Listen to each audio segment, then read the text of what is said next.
Have you ever walked out of a meeting or maybe a really tense family dinner or just a conversation with your boss, and you sit down in your car, grip the steering wheel, and genuinely think to yourself, am I entirely surrounded by idiots? Oh, absolutely. I mean, it's a universal human experience, right? Yeah, totally. You give an instruction that seems crystal clear to you, or, you make a joke that you think is completely harmless, Right. and the person across from you just reacts as if you're speaking a Martian dialect. It's so frustrating. Well, we are going to fix that exact problem today. We're doing a deep dive into the book Surrounded by Idiots by Thomas Erikson. It's such a great foundational text for this stuff. It really is. And, rather than just giving you a list of personality quirks, we are going to unpack the actual mechanics of human behavior. Getting to the root of it. Exactly. The goal here is pretty simple, actually. By the time we finish, you're going to have a functional shortcut to understanding why people do what they do. Which is huge. It is. You'll learn to stop broadcasting your intentions on AM radio while the people around you are desperately trying to listen on FM. It's really about reducing that daily friction that exhausts us all. And the shift in perspective that this material provides is incredibly practical. I mean, we spend so much energy trying to force other people to understand our reality. Oh, constantly. But the moment you stop seeing your coworkers or your partner or your friends as obstacles or, idiots, Yeah. and start recognizing that they're operating on very specific, deeply ingrained frequencies, well, everything changes. Yeah, it's a game changer. Okay, so let's unpack this. Our mission today is to decode the 4 color-coded behavioral types Erikson lays out. So that's red, yellow, green, and blue. Right. But before we even touch the colors, we really have to talk about the story that sparked this entire methodology. It's about this guy named Stir. Oh, sure. Yes. Honestly, Stir is the perfect avatar for every frustrating boss in human history. He really is a fascinating case study in just a complete lack of self-awareness. So Osher was a 60-year-old self-employed entrepreneur, Okay. and he'd built this highly successful business entirely from scratch, which, means he had a tremendous amount of self-belief. Unshakable confidence. Yeah. Exactly. So when Erikson, the author, was brought in to consult, Stur basically sat him down and, with zero irony, explained that his entire staff were idiots. Wait, not just a few people, right? The whole company. The whole company. He broke it down by department. Department A were complete idiots. Department B were fools who basically couldn't tie their own shoes. Wow. And Department C were so deeply weird he couldn't even comprehend how they managed to commute to work in the morning. That is wild. And he wasn't just saying this behind closed doors, right? He was actively calling them idiots to their faces. Oh, yeah, right to their faces. Yeah. Which, as you can imagine, creates a fascinating psychological dynamic in the workplace. I bet. Stur was operating under this cognitive bias known as the false consensus effect, but taken to its absolute extreme. Like assuming everyone should think exactly like him. Precisely. He assumed that his way of processing information, making decisions, communicating, was the singular objective baseline for human competence. Right. Therefore, any deviation from his baseline wasn't seen as just a different working style. Yeah. It was seen as an objective failure. And the cultural fallout from this was insane. Like, the book talks about how Stur was so notoriously hostile that his employees actually installed a physical traffic light at the reception desk in the lobby. Yeah, a literal traffic light. It's crazy. If Stur was in the building, the receptionist flipped a switch and a discrete red light turned on. If he was out for lunch or traveling, the light was green. It's incredible. You had employees and literally paying clients walking into the lobby, seeing the red light, and just turning around and going home. They would rather abandon their work for the day than risk an interaction with him. It really is the ultimate manifestation of a toxic environment. But, it highlights a crucial failure in leadership. Right. Erikson looked at this situation, this company where everyone is terrified and the CEO thinks everyone is an idiot. And he asked Stur a very simple, cutting question. He said, who hired all these idiots? Boom. That is the ultimate mic drop moment. Right. Stur was the common denominator. He didn't inherit these people. He chose them. Yeah. But he was just completely blind to the fact that his definition of an idiot was just somebody who didn't think or communicate exactly like him. Which brings us to the fundamental principle of this entire methodology. Yeah. And arguably, I'd say, the most important rule of human interaction. Okay, what is it? Communication always happens on the listener's terms. Okay, I have to push back on that a little bit. Sure. Because, look, if I draft an email to a coworker And I use bullet points, clear deadlines, and unambiguous language. And they still mess up the project because they misinterpreted my tone. How is that happening on their terms? I mean, I did the work. Shouldn't they meet me halfway? It is a totally rational frustration, but we have to separate the concept of fault from the concept of efficacy. Efficacy, okay. Yeah. If we were in a court of law, sure, maybe it's their fault for not reading carefully, but we aren't talking about blame here. We're talking about getting results. Right, the actual outcome. Exactly. Everything you say is filtered through the listener's specific frames of reference, their biases, their current stress levels, and their cognitive processing style. Huh. You cannot rewire their brain. You can only control the delivery mechanism of your message. So if I really want the project done right, I have to format the instruction in a way that their specific brain is eager to receive, rather than just blasting my default style at them and hoping for the best. Precisely. If you fail to adapt to the listener, you're basically forcing them to use their cognitive energy to decode and defend against your communication style. Oh, that makes sense. But if you adapt to them, you create a secure arena. Mm. They don't have to defend themselves. They can use 100% of their energy to actually process your instruction and execute the task. Okay, so if we're all in tune to these wildly different frequencies, we need to understand how those frequencies are built. Why are we like this? Right. If I'm fundamentally different from the person sitting next to me, where did that start? Erikson dives into the architecture of personality, breaking it down into nature and nurture. And the nature part starts way before we even realize we have a personality. It begins at the genetic level, yeah. We often accept that we inherit physical traits from our parents, like, red hair, height, bone structure. Sure. But we also inherit neurological baselines. We inherit temperaments, a predisposition for a quick temper, or a naturally high threshold for stress that's often wired into your neurochemistry before you take your first breath. But genetics are just the raw materials, right? Because a toddler is basically pure impulse. Oh, absolutely. Like a 2-year-old wants a cookie, they scream for the cookie. They don't care if it's 3 a.m. or if you're in a crowded restaurant. Exactly. Children are initially governed entirely by internal drives. Oh. But very quickly, the nurture aspect takes over. The environment kicks in. Right. We learn through imitation, primarily mimicking the behavior of our parents or primary caregivers. And we also run into the external rules of society. Like the restaurant staring at you. Exactly. The child learns that screaming for a cookie in public results in a negative environmental reaction. So that raw impulsive genetics begins to be shaped, suppressed, and directed.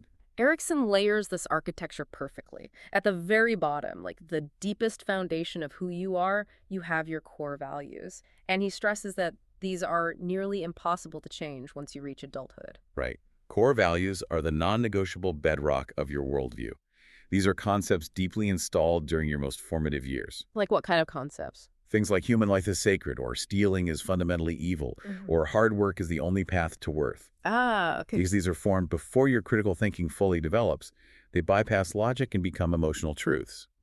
Trying to change an adult's core value is an exercise in futility. Layered right on top of those core values, then, are our attitudes. And these are a bit more flexible because they're formed a little later in life, right? Yeah, attitudes are shaped by your high school experiences, your college years, your first major romantic relationship, your early career. Life experiences. You're the conclusions you draw from navigating the adult world. If you start a business at 22 and get scammed by a vendor, your attitude toward trusting strangers in business will radically shift. Even if your core value of honesty stays the same. Precisely. So your core values and your attitudes combine to form your core behavior. That is the authentic you. But Erikson points out a fascinating paradox here. He does. He says you are almost never actually exhibiting that core behavior. There are really only 2 times in your life when you are truly 100% yourself, completely free from external influence. And the first time is when you are entirely alone in a room. Which makes total sense. When you're alone, the social performance drops completely. The mask comes off. You don't have to monitor your tone, your posture, or your facial expressions. You are just pure existence. You can scream at the wall, you can eat cereal out of the box over the sink, you can ponder the meaningless void of the universe, and nobody is there to judge the aesthetic of your crisis. Exactly. The second situation where you are completely yourself is if everyone else in the room is exactly like you, which, unless you're attending a convention for your very specific clone, never happens. And this brings us to a highly functional equation that Erikson uses to explain everything we see in the workplace. Yeah, let's go over that. So behavior is a function of personality multiplied by surrounding factors. You can write it out as B equals F of P times SF. Okay, so behavior is the outward action I actually see my coworker taking. And personality is the invisible internal architecture, the Yeah. genetics, the core values, the attitudes we just talked about. You've got it. And the surrounding factors are the external pressures of the current environment. So the other people. Yes. The moment another human being enters your physical space, your brain registers their presence and immediately begins calculating adaptation. You change your posture. You alter your vocabulary. Suppress an urge to yawn. Exactly. Your behavior in that moment is your underlying personality being filtered and distorted by the necessity of surviving that specific social environment. And since we can't live our entire lives locked alone in a room, we have to deal with the surrounding factors. We have to deal with the people walking into the room. We do. And to do that without losing our minds, we need a reliable framework to decode them. Which brings us to the DISA, or DISC, model. Right. And I think it's crucial to mention that this isn't some trendy corporate fad invented at a synergy retreat in the 1990s. The urge to categorize human behavior is ancient. It goes back thousands of years. Human beings are pattern recognition machines. Oh. We survived the evolutionary gauntlet by quickly identifying which tribe members were reliable for hunting, which were good for gathering, and which were likely to start a fight. Yeah, Survival 101. Hippocrates, the ancient Greek physician, formally attempted this with humoral pathology. Right, he categorized people into 4 temperaments based on bodily fluids, right? Choleric, phlegmatic, melancholic, and sanguine. Yes. It sounds kind of medieval to us now, the idea that too much yellow bile makes you aggressive. But the behavioral patterns he was observing were completely accurate. The biological reasoning was flawed, but the behavioral observation was astonishingly prescient.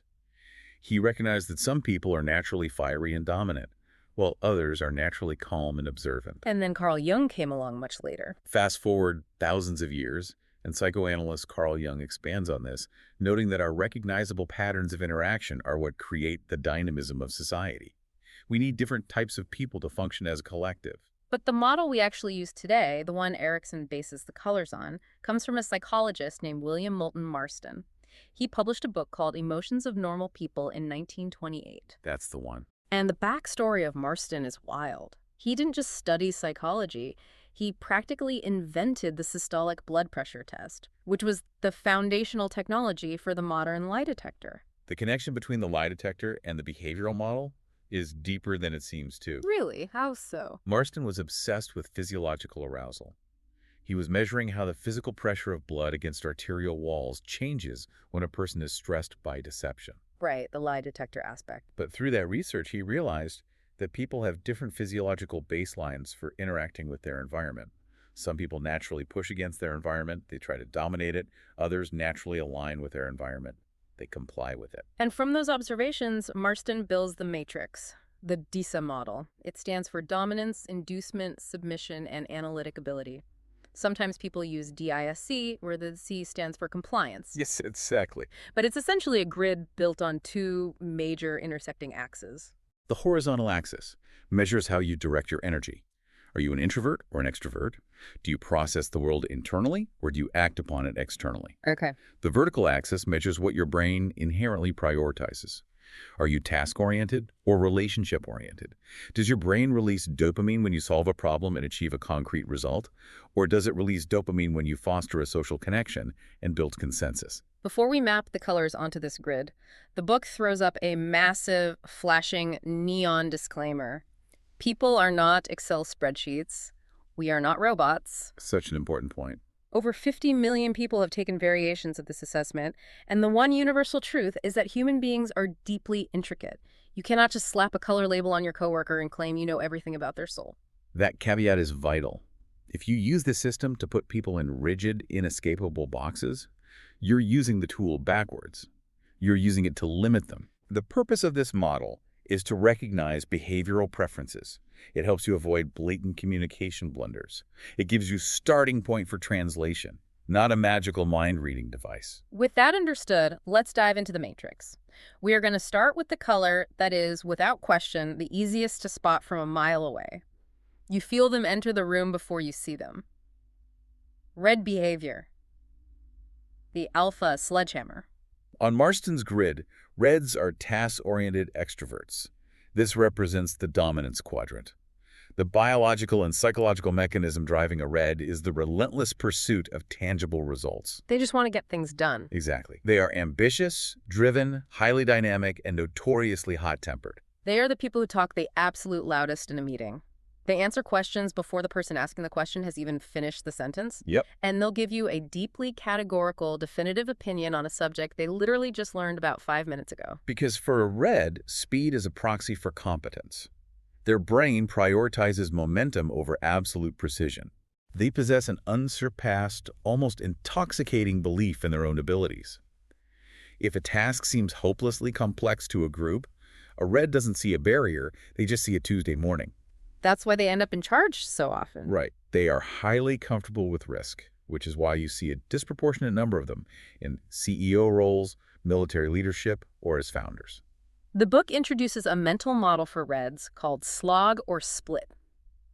And I think this is the key to understanding why they can seem so erratic to other people. Slog or split perfectly encapsulates their binary view of the world. How does it work? If a red decides that a goal is vital, if it aligns with their ambition, they will slog through absolute fire and water to achieve it. They'll work 80-hour weeks, endure extreme stress, run through brick walls. But the split side is brutal. Let's say I hand a red a 50-page compliance report that I spent 3 weeks researching. I want them to read it by Friday. Yep. If they look at the executive summary and decide this report does not actively advance their primary goal, they don't just put it at the bottom of their to-do list. They mentally classify it as split. They incinerate it from their consciousness. Literally. They will never read it. And when I ask them about it on Friday, they won't even apologize. They'll just look at me like I'm crazy for bringing it up. Exactly. To a red, spending cognitive energy on something that doesn't yield a direct result is not just annoying. It is a fundamental violation of efficiency. It actually bothers them. Idle time or wasted effort actually causes them distress. If you're in a meeting and someone is physically vibrating with impatience, checking their watch, or abruptly interrupting to ask, why are we still talking about page 2 when the decision was made 10 minutes ago? You are looking at a red. Their mind is already executing step 4 while the rest of the room is still debating step 1. Yeah. You can even see this in their physical presence. Imagine a red walking across a crowded train station or a busy town square. They do not weave around people. They do not politely sidestep. Not at all. They walk at a brisk, unrelenting pace in a mathematically straight line, staring intently at their destination. They fully expect the crowd to sense their momentum and part like the Red Sea. And when you actually meet them, they have a vice grip handshake. They keep physical distance. They do not want to hug. And they have an active cellular allergy to small talk. This brings up the crucial difference between how a red is perceived and their actual internal reality. Because of their forceful nature, the people around them, especially the more sensitive profiles, often perceive reds as dictatorial, tyrannical, egotistical control freaks. And a big part of that perception comes from their vocabulary. They use the word I constantly. I want this done. I think we should pivot. My strategy is the only one that works. Right. When a team-oriented person hears that, they think, wow, this person is an extreme narcissist who doesn't care about anyone else in this room. But the mechanism driving that language isn't necessarily narcissism. It's a desire for absolute clarity of command. Oh, that's a big distinction. Reds do not actually want to control every tiny detail of your existence. They have zero interest in micromanaging the font size on your spreadsheet. They want to control the direction and the pace of the people involved because they genuinely believe their vision is the most efficient path to victory. And if someone gets upset? If someone's feelings get bruised along the way, the red categorizes that as unfortunate but acceptable collateral damage in the pursuit of success. So if I am forced to work with a red, how do I adapt? My natural instinct, if someone is acting like a bulldozer, is to build a wall. I want to micromanage them right back, lay out a bunch of rigid rules, and force them to slow down to show them they aren't the boss of me. Does that strategy work? That is the fastest way to trigger a complete systemic meltdown. Oh boy. If you try to box a red in with petty rules, you are challenging their autonomy, which is their core drive. They will declare war on you. Good to know. To adapt to a red, you have to strip away all the emotional padding. You stick strictly to business. Do not ask how their weekend was. Do not ask about their dog. Get straight to the point. Yes. Be determined and direct. State the problem, state your proposed solution, and ask for a decision. And critically, eliminate filler words from your vocabulary. Like, don't sound unsure. Right. If you approach a red and say, well, kind of depends. I guess we could maybe try this. I don't really know. Their respect for you drops to zero in real time. You have to match their decisive tone, even if you are just decisively stating that you need more information. What happens when they push too hard? If a red gets frustrated, starts raising their voice, maybe even slams a hand on the table, my instinct is to just fold. I want to back away, say, okay, whatever you want, just to keep the peace and survive the interaction. That is the most counterintuitive part of interacting with a red. Backing down is the worst move you can make. Wait, really? Reds respect strength and conviction. If you fold at the first sign of aggression, they categorize you as weak, and they will steamroll you forever. So I'm supposed to yell back? You don't have to yell, but you must stand your ground. Look them directly in the eyes, stick to your objective facts, and argue your case with equal intensity. Wow.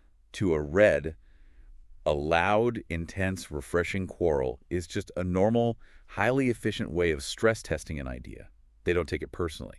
10 minutes after a screaming match, they will ask you where you want to go for lunch, completely oblivious to the fact that your hands are still shaking.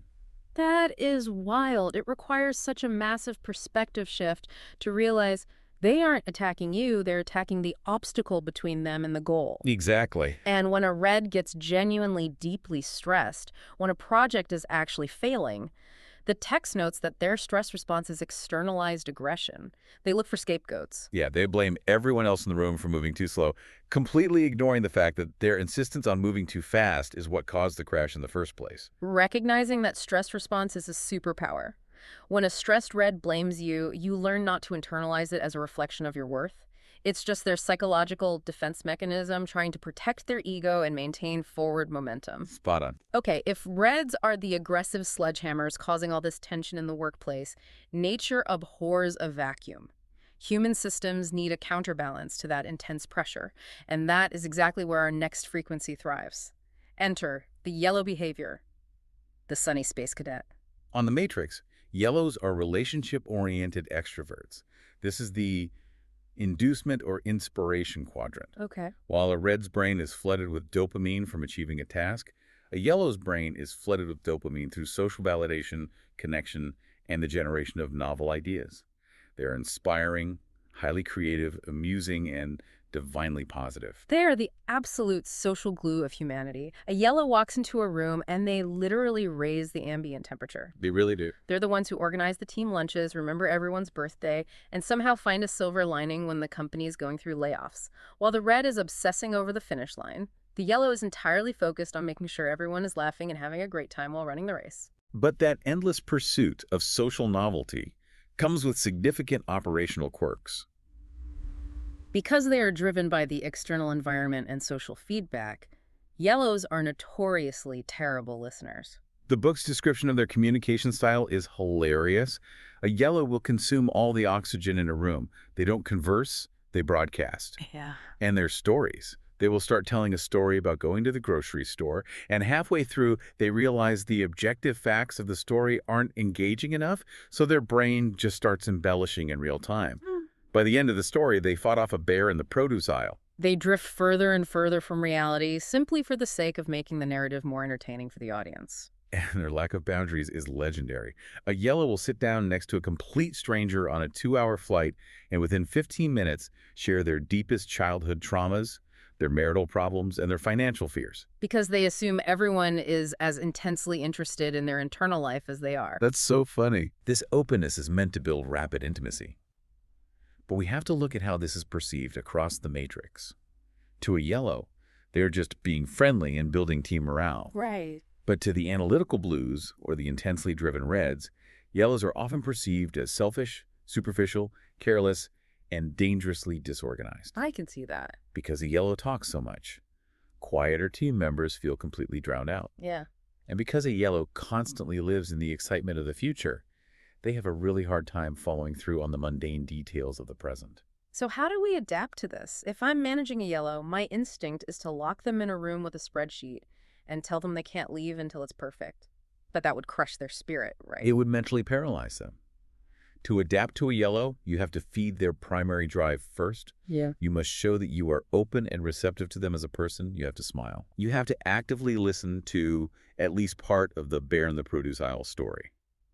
If you are rigid, closed off, and strictly business, a yellow will feel deeply insecure. They will spend the entire meeting wondering why you hate them, rather than focusing on the work. But I do actually need them to do the work. I can't just pay them to be the court jester. Right.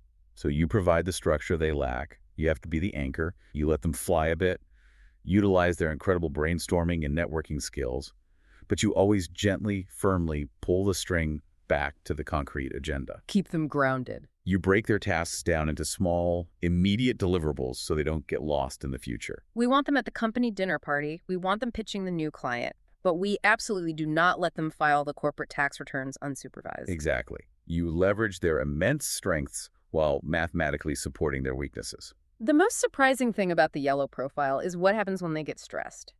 You would assume a stressed yellow just becomes manic, talking a million miles an hour. But the text says something completely different. It does. When pushed to their absolute limit, when they feel rejected or their social standing is threatened, the sunshine completely disappears.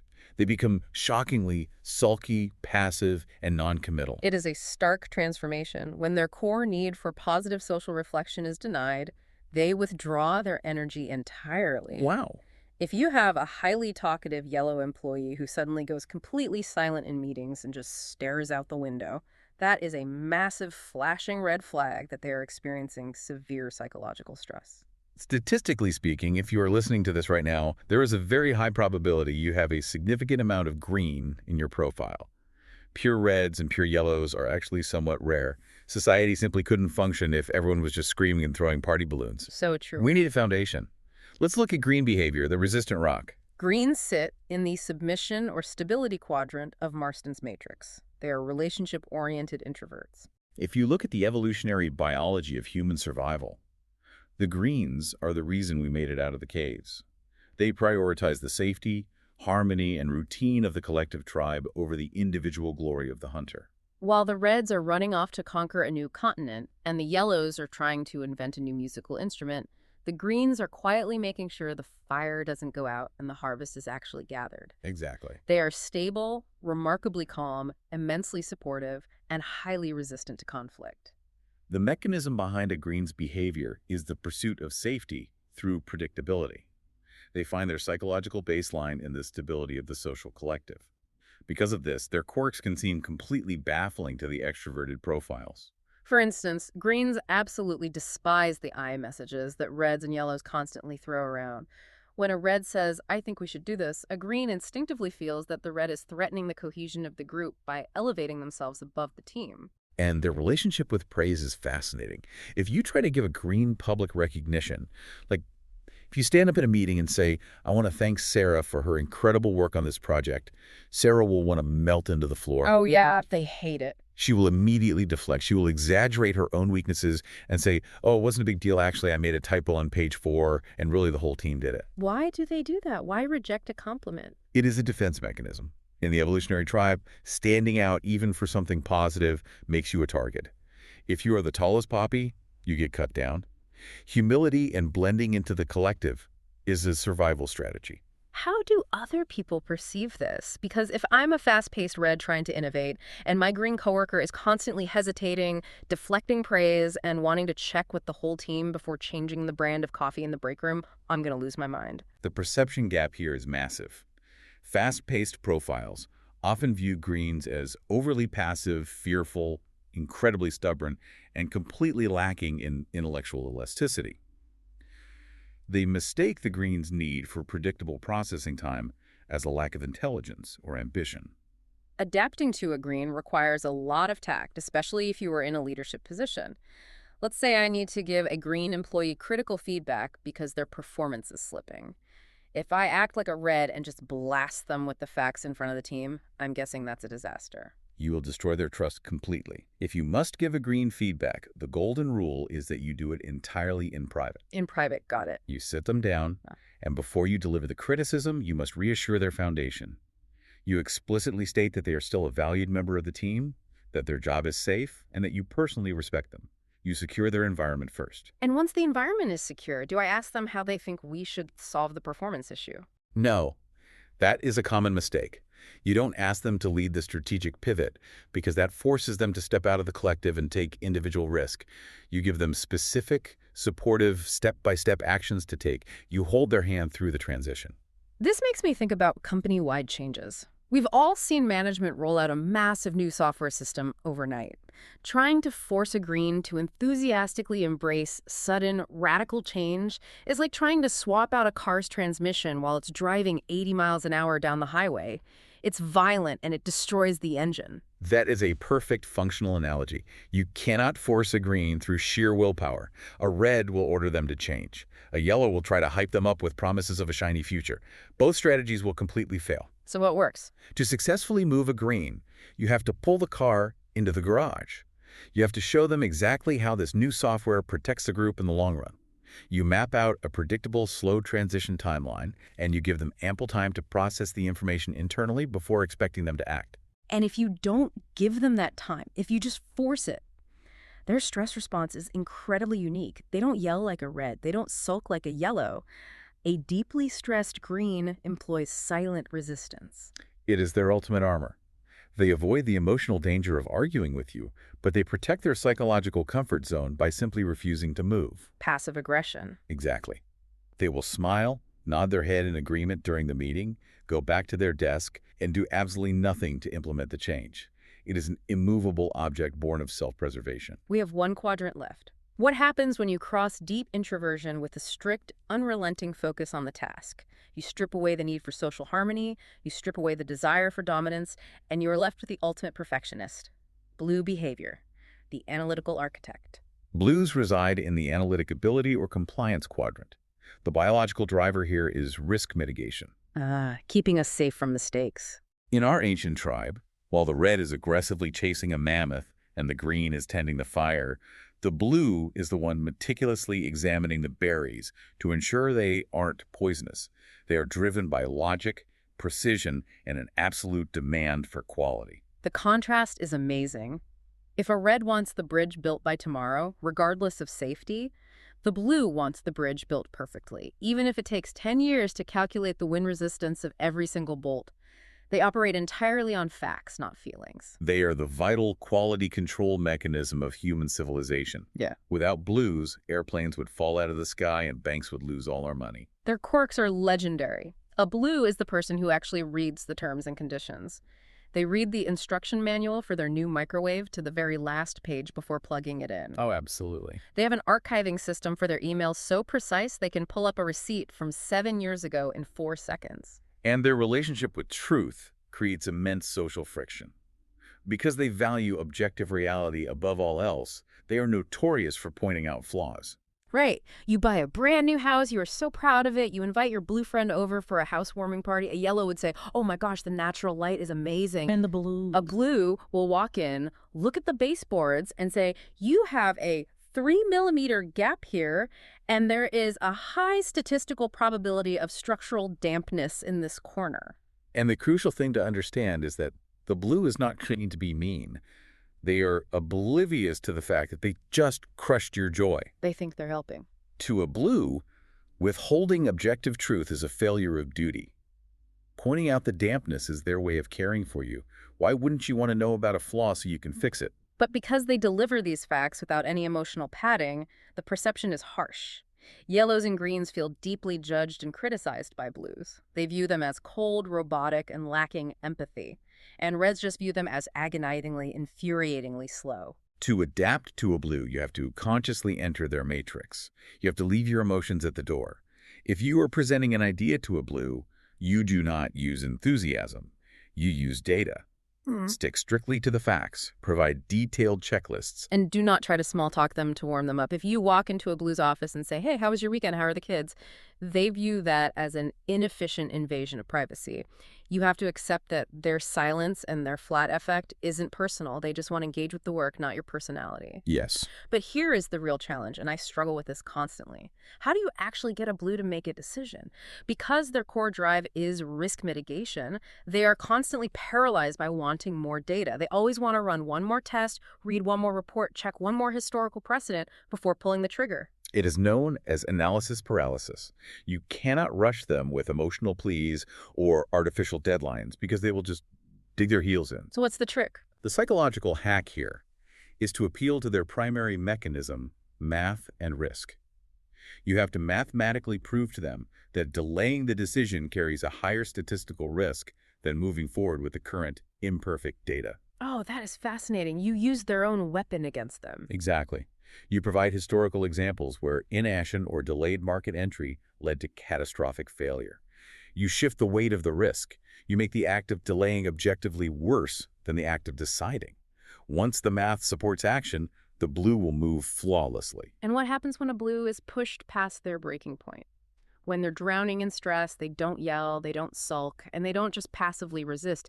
They retreat into a microscopic universe. Under extreme stress, a Blue's need for control manifests as an obsession with invisible details.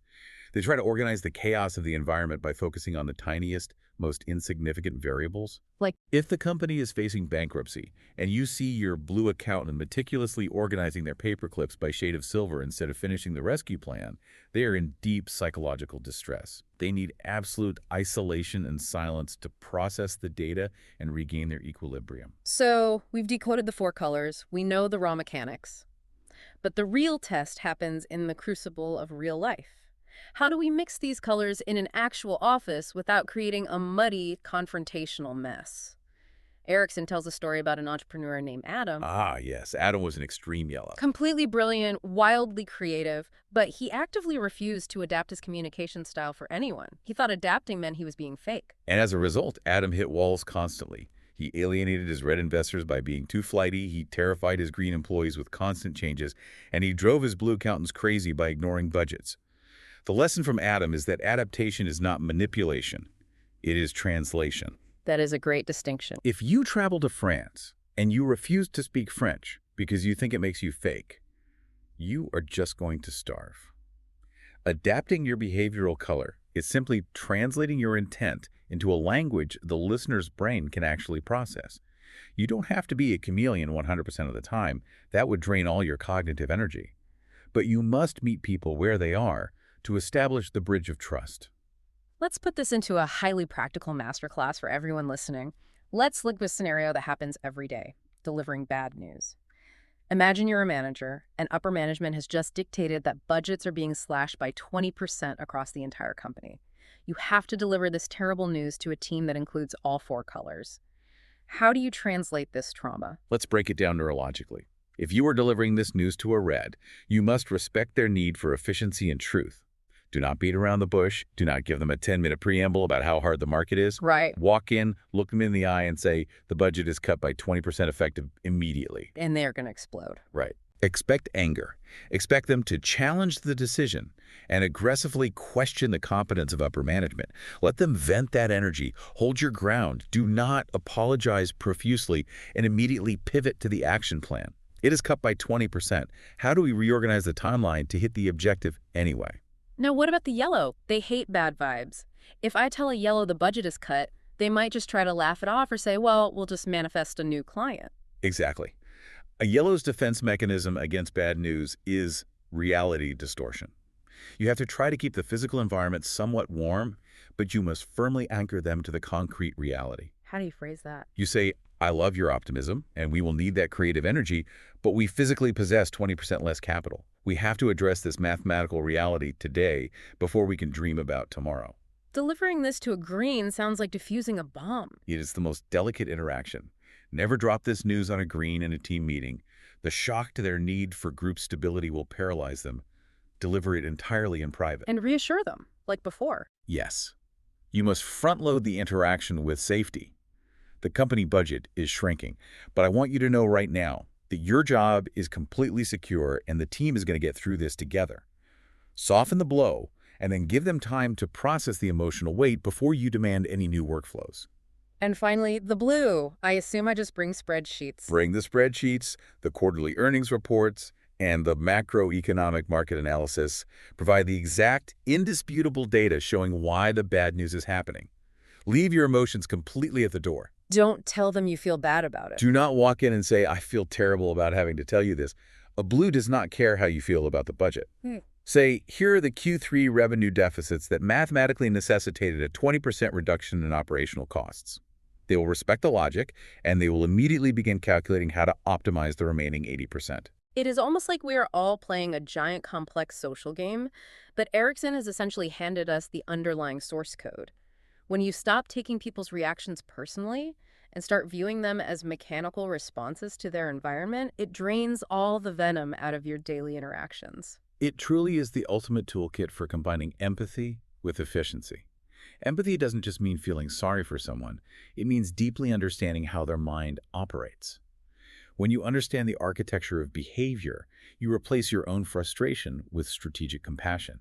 You stop trying to change people and start learning how to connect with them. I love that. Strategic compassion.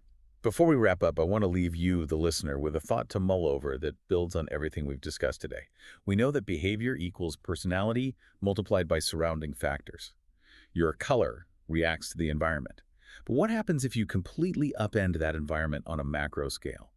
What happens when you move to an entirely different country or culture? Oh, that is a fascinating variable. Think about it. If you are a naturally expressive, loud, physical yellow, and you move to a heavily structured, reserved, blue-dominant society like certain parts of Scandinavia or Japan, what happens to your biology? Yeah, does it change? Do you eventually change your core color over time? Does your neurochemistry actually adapt to the new baseline? Or do you just learn to manufacture a very convincing, deeply energy-draining blue mask that you have to wear for the rest of your life just to survive? Wow. It raises profound questions about the absolute limits of human adaptation and the true permanence of our identity. That is a phenomenal question to ponder the next time you find yourself adapting to a room. Thank you for joining us on this exploration of human behavior. If you found value in decoding these interactions, please follow us on whatever app you are listening on right now. Yes, please do.